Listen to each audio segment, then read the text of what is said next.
Astaghfirullah Rabbal baraya. Astaghfirullah minal khataya. Assalamualaikum warahmatullahi wabarakatuh. Waalaikumsalam warahmatullahi wabarakatuh. A'udzubillah, bismillah, alhamdulillah, wassalatu wassalamu ala khair rasulillah wa ala alihi wa sahbihi wa mawalah. La hawla wa la quwwata illa billah, amma ba'd. Alhamdulillah, kita masih berkesempatan hadir di majelis istighosah Istighfar yang dilaksanakan oleh Yayasan As-Salam. Salah satu hikmah, salah satu bagian yang tidak terpisahkan dari tujuan atau maksud istighosah kita diharapkan terbangun, diharapkan terbentuk jiwa yang ikhlas. Tentu saja jiwa yang ikhlas ada di dalam hati yang halus, hati yang penuh dengan lemah lembut, hati yang menunjukkan senantiasa tawadhu, tadarru, senantiasa menempatkan posisi benar-benar sebagai hamba Allah, untuk bisa membentuk, untuk bisa membangun hati yang penuh dengan kelembutan, hati yang penuh dengan kesantunan, hati yang penuh dengan kasih sayang, tentunya melalui sebuah proses yang panjang. Allah menyimpan di dunia ini salah satu wadah, salah satu tempat, salah satu barang yang bisa diisi dengan kebaikan yang ada pada makhluknya. Terutama disebutkan dalam hadis, wadah ini berada di kolbu, di hati orang-orang yang soleh. Dalam sebuah sabdanya, Rasulullah menyampaikan, Inna lillahi ta'ala aniyatan min ahlil ardi. Sesungguhnya Allah mempunyai satu wadah, satu tempat di muka bumi. Wa aniyatu rabbikum qulubu ibadihi shalihin. Adapun yang dimaksud dengan wadah tersebut, dimaksud dengan tempat tersebut, dimaksud dengan kotak tersebut, yaitu kolbu-kolbu, hati-hati orang-orang yang soleh. Jadi kolbu orang yang soleh sengaja Allah pilih menjadi satu bentuk wadah yang itu khusus menjadi milik Allah. Tentu saja wadah ini bukan hanya sebatas wadah, tetapi wadah untuk Allah senantiasa menunjukkan hidayahnya, wadah untuk menampung rahmatnya, wadah untuk bisa menerima barokahnya. Dan dari sekian kolbu-kolbu orang yang soleh, Rasulullah melanjutkan hadisnya, wa habbuha ilaihi, dan dari sekian wadah-wadah tersebut yang paling disukai, yang paling dicintai, yang paling disenangi adalah kolbu-kolbu al-yanuha wa araquha, yakni hati yang penuh dengan lemah lembut, hati yang penuh dengan kesantunan, hati yang penuh dengan kehalusan, hati yang penuh dengan kasih sayang. Allah sangat tidak suka kepada orang-orang yang berhati kasar, berhati kejam, berhati tidak mau menerima nasihat, hati yang sangat mengeras. Itu sangatlah tidak disukai oleh Allah Subhanahu wa ta'ala. Insya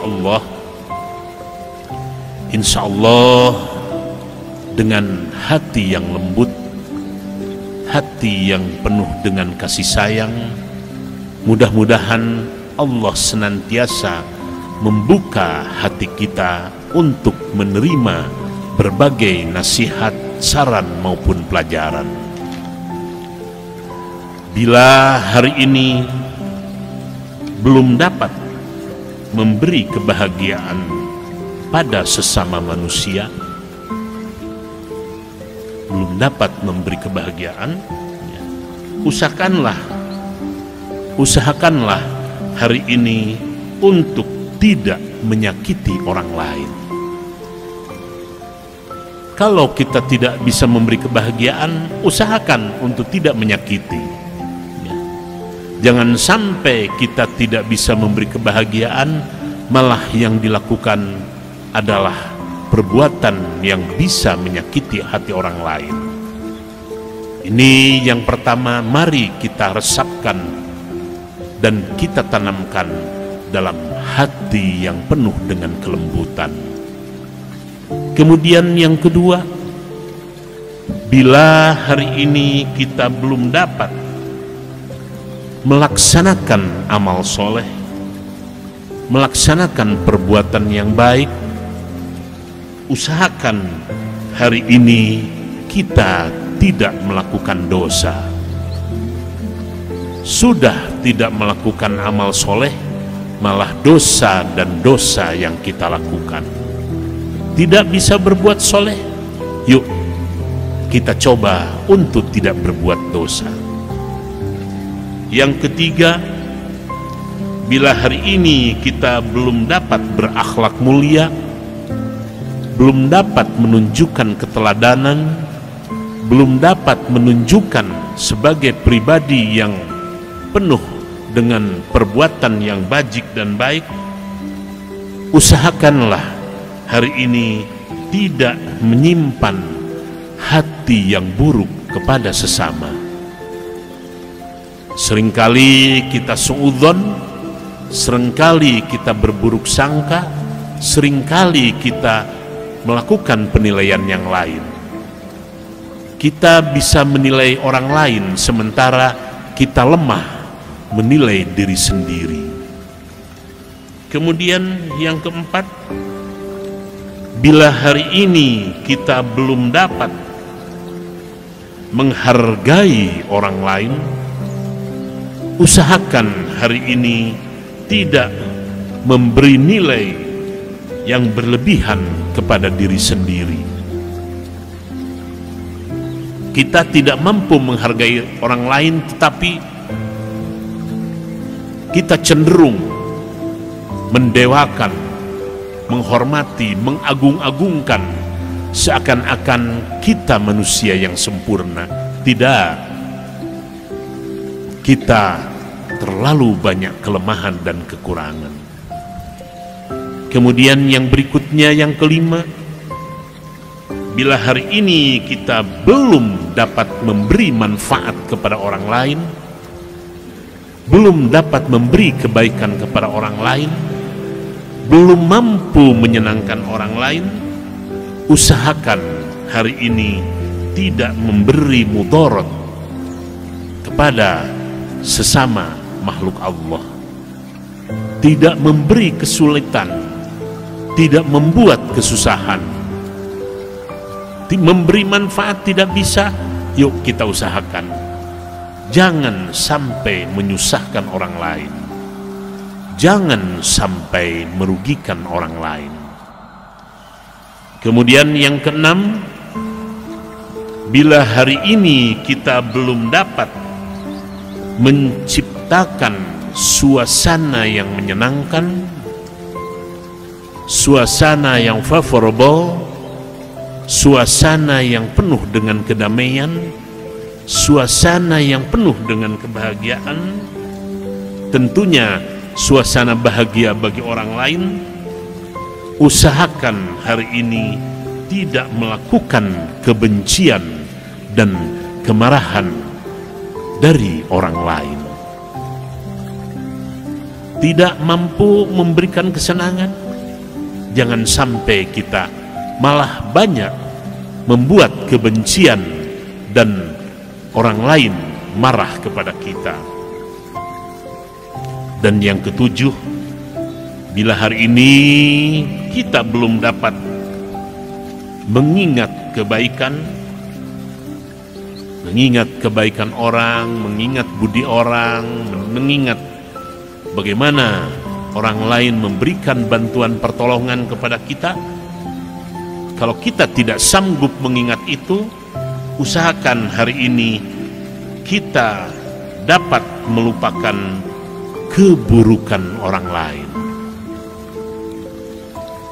Sudah tidak mampu mengingat kebaikan orang lain, malah yang terjadi kita terus-terusan keburukan-keburukan orang lain selalu diingat. Itulah yang sering kali membuat hati kita kotor dan kasar.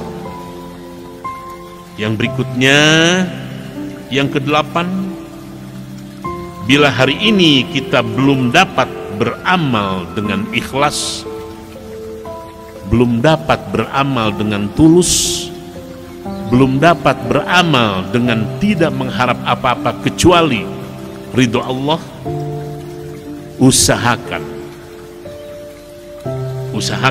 hari ini kita dapat membebaskan diri dari pujian orang lain. Itu adalah puncak amal. Kalau belum ikhlas, usahakan untuk kita tidak berharap, tidak perlu, tidak ada niatan-niatan untuk mendapatkan pujian orang lain. Kemudian yang kesembilan, makna dari kehidupan bukan terletak pada seberapa bernilainya diri kita, tetapi seberapa besar bermanfaatnya kita bagi orang lain. Itu makna kehidupan, bukan terletak bernilainya kita.